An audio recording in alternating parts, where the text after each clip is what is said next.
فرمایا میرے حبیب تصور میں لائیے وہ دن جب ہم ہر امت میں سے ایک گروہ کو قبروں سے اٹھائیں گے. یوم ناشر من کل امت فوجا، ہر امت سے گروہ، ساری امت نہیں. قیامت کو تو ہر ایک نے اٹھنا ہے، معلوم ہوا یہ قیامت والا حشر نہیں.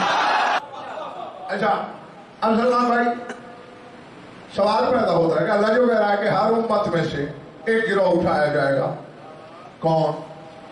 ممن یکذب بآیاتنا، ان میں سے گروہ اٹھائے جائیں گے جو ہماری نشانیوں کو جھٹلاتے تھے. فہم یوضعون، پھر انہیں ٹولی بنا کے کھڑا کیا جائے گا. اب یہاں سے میری پریشانی شروع ہو رہی ہے، آپ نے مدد کرنی ہے میری. اللہ کہہ رہے حتی اذا جاؤ، حتیٰ کہ جب وہ اللہ کے سامنے لائے جائیں گے. پریشانی دل شاد رکھوی، ٹھیک ہے میری غفران. حتیٰ اذا جاؤ، جب اللہ کے سامنے پہنچیں گے، قالا، اللہ ان سے کہے گا اکنتم تکذبون بآیاتی، اور تم تھے میری نشانیوں کو جھٹلانے والے، تم تکذیب کرتے تھے میری آیات کی، میری نشانیوں کی.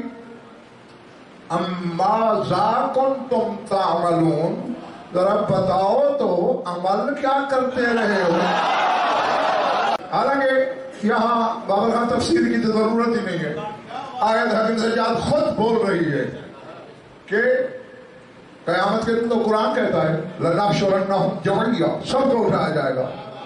دوسرے مقام پہ وَلَمْ نُغَادِرْ مِنْهُمْ أَحَدًا، کسی ایک کو بھی قبر میں باقی نہیں رکھا جائے گا، سب اٹھیں گے.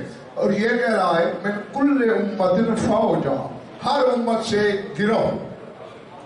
معلوم ہے یہ قیامت کی بات نہیں، قیامت سے پہلے کوئی وقت آئے گا. ہاں بس ختم ہو گئی تمہیں. میں نے جب تفاسیر اہل بیت کو کراچی والے کھولا تو پتہ کیا ملا کہ یجیء تعویل هذه الآیت حین یظہر قائمنا، فرماتے اس آیت کی تعویل تب ظاہر ہوگی جب ہمارا قائم ظاہر ہوگا.